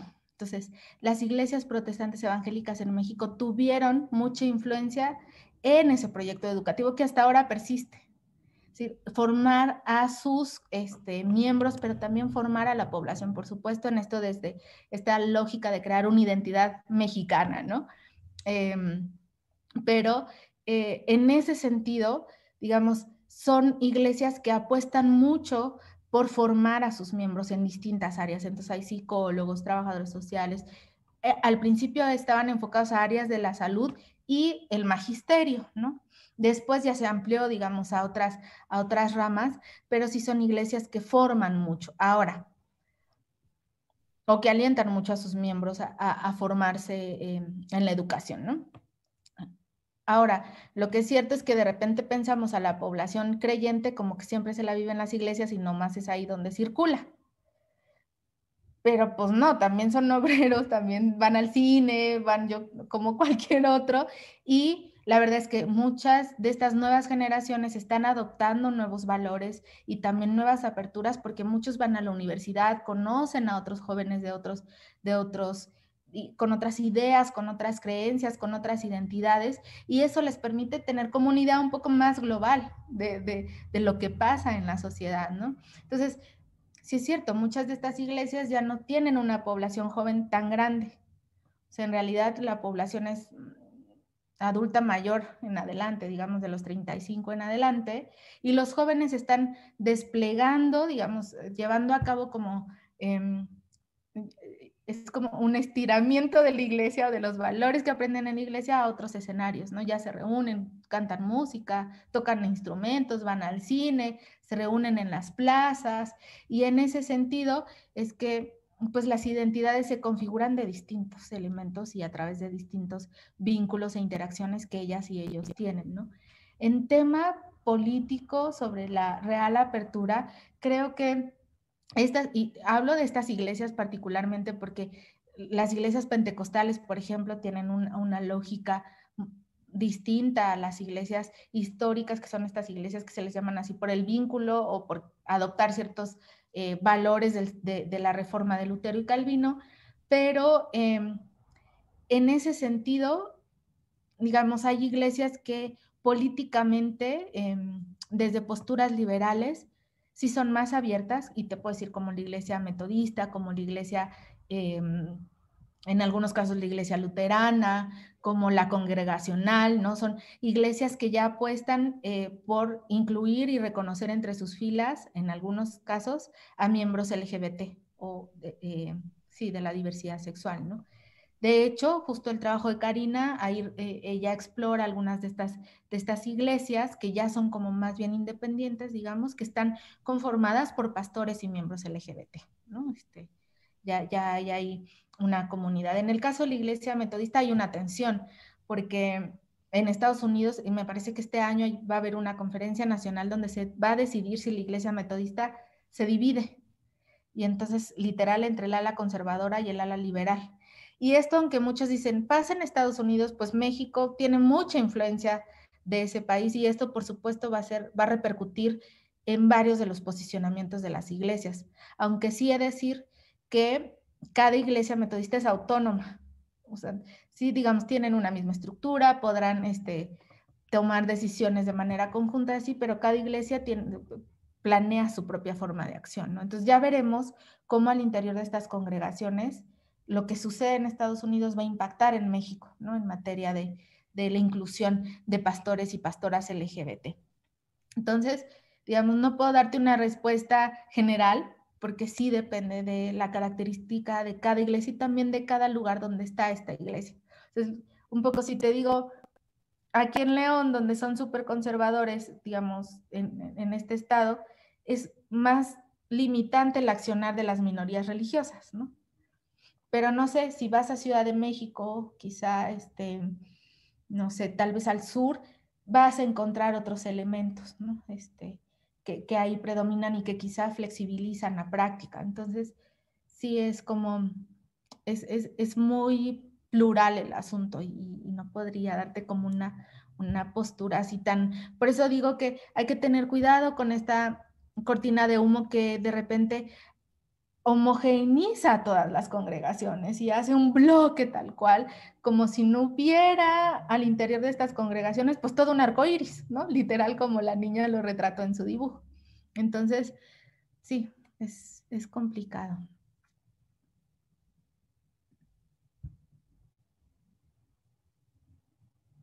El tema de protocolo, no sabría decirte, sé porque se ha hablado abiertamente de los protocolos en cuanto a la violencia contra las mujeres y estas denuncias que algunas han hecho sobre acosos o sobre discriminación, por ejemplo, uso de ropa. Han habido pastoras a las que las han bajado del púlpito por usar pantalón o por usar faldas arriba de la rodilla. Así, o sea, sí hay ese tema y algunas han puesto literal denuncias en las altas jerarquías. También hay otras mujeres que han sido excluidas por adscribirse abiertamente feministas. Por eso les decía hace un rato, es que hay una doble discriminación, no se da en dos sentidos, porque una es ser de la diversidad sexual y otra es ser feminista, y parece que ser feminista ha construido un nuevo enemigo, ¿no? O algo contra lo que hay que combatir, porque todavía no hay una apertura para entender cuál es esta propuesta de estas creyentes feministas, ¿no? Entonces, sé de eso, sé de estos casos de mujeres que han sido quitadas de sus cargos por decir en el púlpito cosas, por hacer señalamientos sobre algunas, pues, mafias al interior de las iglesias, ¿no? Que también las hay. Pero sobre las infancias particularmente no sabría decirte si hay protocolos.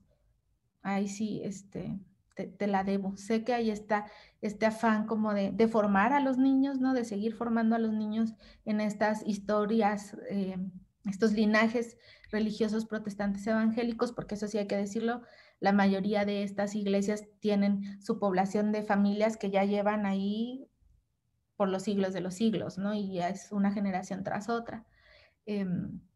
Pero no sé si hay, va a ser una tarea con la que me voy a quedar, investigar si hay protocolos para la infancia, las infancias. Gracias, Angelillo. Gracias, Cristina. Y tenemos, bueno, levantada la mano de Alfredo. Te damos la palabra, Alfredo. Sí, buenas noches, ¿qué tal? Buenas noches, Cristina. Una consulta. Por ejemplo, vi que pusiste en un cuadro que decía tanto el Antiguo Testamento como el Nuevo Testamento que no, o sea, no hablan de la parte de la discriminación en cuanto al LGBT, o sea, de esas personas. O sea, yo me pregunto si en ese tiempo, bueno, supongo que sí había tanto varones como mujeres que tenían esa forma de ser, o sea, de querer, o el varón querer ser mujer, o la mujer querer ser varón, ¿sí? Pero yo me refiero, ahí en la Biblia, Jesús, ¿hubo algún pasaje que habrá interpelado con alguna persona de esa condición? O sea, o sea, yo no sé mucho del estudio bíblico, pero vi también películas en las que, bueno, él hace muchos milagros y también trata por ejemplo, en ese tiempo discriminaba a los niños de la tradición judía y él al contrario hizo un cambio, dijo, no, que vengan los niños a mí. Ahí hubo una integración. Ahora, mi pregunta es, ¿cómo sería, o sea, en realidad, por qué no sale por qué no está escrito en la Biblia acerca de qué es lo que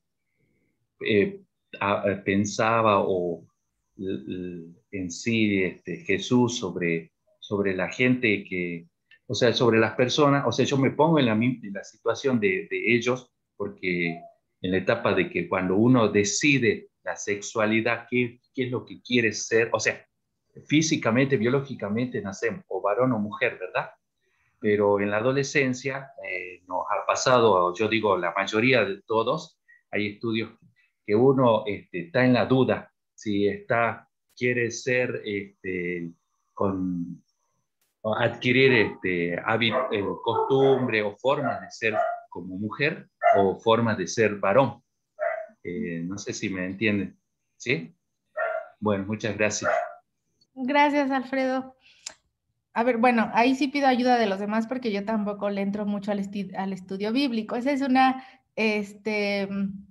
reflexión de Chris Conti, donde ella dice que no hay como un sustento bíblico para discriminar a la población LGBT, ¿no? O sea, que además muchos de los pastores o creyentes al interior de las iglesias parten justo de que la Biblia dice palabra del Señor, ¿no? Y entonces ahí se justifican un montón de atrocidades y de discriminaciones.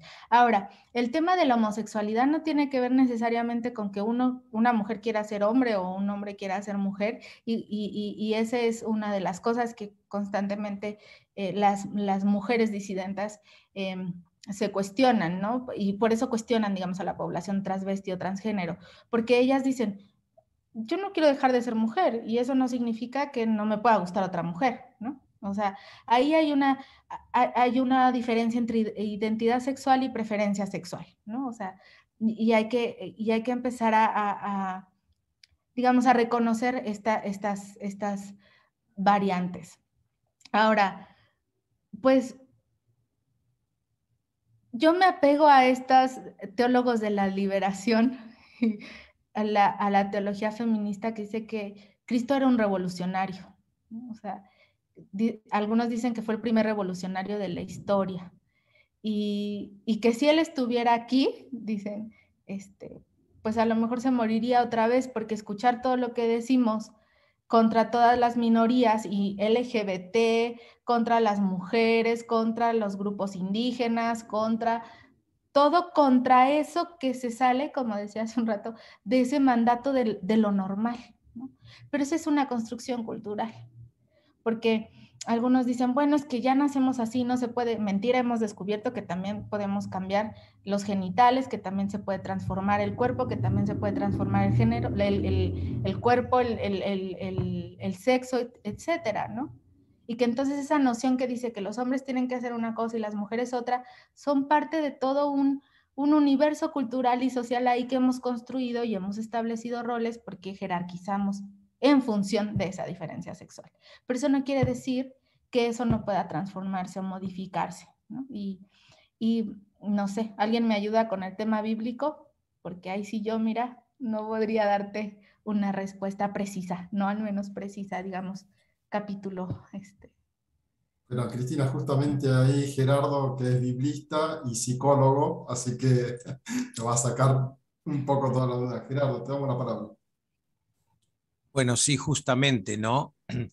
Primero, lo que diría es que si nosotros prestamos atención y vamos viendo que las diversidades se diversifican cada vez más, vamos a llegar a la conclusión de que hay tanta diversidad como identidades, y hay tantas identidades como personas. Entonces, ¿por qué no llamar a cada uno por su nombre y dejarse de joder? No sé si Cristina entiende lo que es joder allá en México, si dicen también joder. Bueno, yo soy Gerardo y chau, listo. Después quieren preguntarme más cosas, bueno, una cosa es lo que yo podré decir en público y otra cosa es la que podré decir en ámbitos más privados. Pero lo importante es que yo soy Gerardo. Y si yo un día determinado digo, por favor, de ahora en más me llaman Margarita, bueno, los que me quieren me dirán Margarita, y los que no, no sé. Pero digo, este es el problema. Aquí se habla mucho de ideología de género, como si la ideología de género fuera la de un grupito y nosotros no tuviéramos ideología de género. Yo creo que todos tenemos ideología de género. No hay nadie que no tenga ideología de género, porque siempre le atribuimos, ¿no?, lo que recién decía Alfredo, un varón que quiere ser mujer. ¿Y qué significa que un varón quiere ser mujer? ¿Que use faldas? ¿Y usar faldas significa ser mujer? ¿O tener pechos? ¿Y eso es ser mujer? Por eso, la cosa se complejiza cada vez más, ¿no? Y hay de todo. Yo que también tengo mis relaciones con estos grupos LGBT, veo a veces la diferencia que hay entre los transexuales y los travestis. Los travestis no quieren saber nada con los transexuales porque los consideran que han renegado de su sexo. Y bueno, pero eso piensan ellos, pero y el que, si no terminamos de respetar al otro. Pero bueno, vamos de a poco vamos a empezar a respetarnos. Ahora, con respecto a lo bíblico, creo, Alfredo, que el gran problema muchas veces es querer trasladar temáticas actuales a otras culturas, ¿no? Por ejemplo, yo siempre digo, en la Biblia no se habla de la homosexualidad. ¿Por qué? Porque la homosexualidad es una realidad de la modernidad.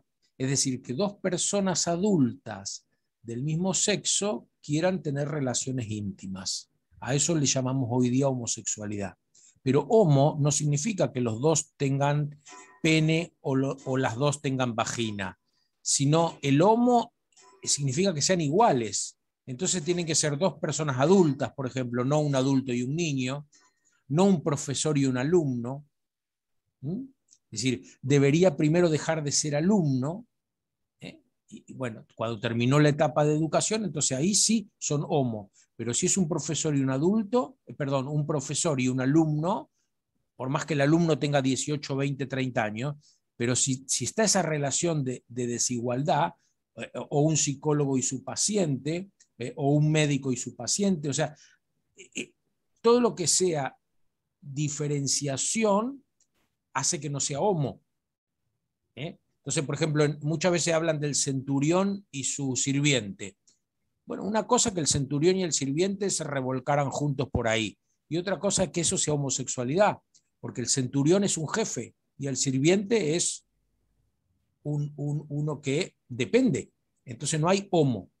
Entonces digo, hay muchas cosas que en la Biblia, vos hablaste recién de los niños. Jesús dijo, dejen que los niños vengan a mí. Y me parece un ejemplo hermoso. Pero en la Biblia no existe la infancia, porque la infancia es de la modernidad. Es otra la realidad.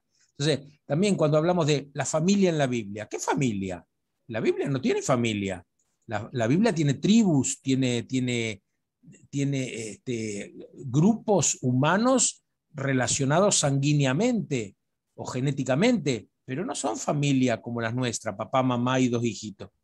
Entonces, esto, no le pidamos a la Biblia cosas que, ahora sí, busquemos en la Biblia orientación. Y Jesús, por ejemplo, nunca discrimina a nadie. El primer ejemplo de bautismo en el Hechos de los Apóstoles es a un eunuco. Un eunuco que según la ley israelita tenía prohibido acceder al templo, porque era un deformado. Y Jesús habla de los eunucos por el reino de los cielos. Y hoy día muchos biblistas dicen, a lo mejor es porque a él lo estaban llamando eunuco, porque no nos olvidemos que Jesús no había formado familia. Entonces Jesús en su contexto era un rarito. Y capaz que alguno le gritaba por ahí, che, eunuco, que andás rodeado de varones y de mujeres que no son la tuya. Entonces Jesús era como ustedes dijeron, una persona contracultural. Y hoy día, lamentablemente, si nosotros queremos permanecer en nuestras iglesias, no nos podemos dar ese lujo. Porque enseguida nos llaman la atención. Si yo les contara, pero no les voy a contar, ¿cuántas veces a mí me llaman la atención? Pero acá estamos. Gracias. Muchas gracias. Gracias, Gerardo. Y bueno, ya vamos llegando al final, Cristina, te agradecemos este espacio. Estuvimos casi 2 horas charlando, algunos de nosotros también tomando un poco de vino, porque esto es el de vino, una charla justamente. ¡Salud! Y pedimos que en este momento abran todos un poco su cámara, y es un espacio para nosotros lindo, porque con el vino nos hermanamos, con el vino crece la amistad, y también con el vino queremos festejar tu presencia y tu sabiduría junto con nosotros, Cristina. Muchas gracias, atesoro mucho el espacio también. Lamento si fue complicada la presentación, la verdad quería ahí compartirles un poco las ideas en torno a estas incidencias que estoy encontrando y apelar justamente a otra cosa que este sistema patriarcal nos ha negado, que es el sentir. Y entonces, si reconocemos las emociones como políticas, también estamos siendo contraculturales a un sistema que nos pide todo el tiempo que seamos insensibles con el otro y la otra, que lo apartemos y que no le demos la bienvenida. Así que, pues bueno, muchas gracias por darme la bienvenida. Gracias a vos, Cristina. Gracias a vos. Saludo a todos. Buenas noches. Buenas noches. Buenas Buen fin de semana. Saludos. Muchas gracias. Muy rico el espacio. Gracias, Buenas Patricia, por el recuerdo del padre Bisi. Ah, Él fue mi párroco cuando yo tomé la primera comunión en Rosario. mira vos. Qué lindo. Silvio qué Bisi. lindo. Allá él tenía unos 40 años más o menos.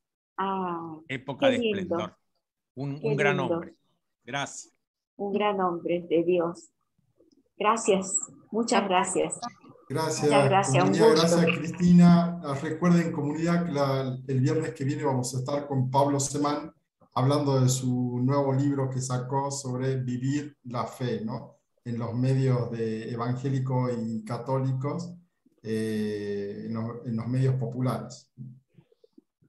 Así que bueno, todos invitados, y vos también, Cristina, súper invitada, ¿no? Gracias. Chao. Bueno, muy bien. Buenas Nos vemos. noches. Muchas gracias. Un gran abrazo. Adiós.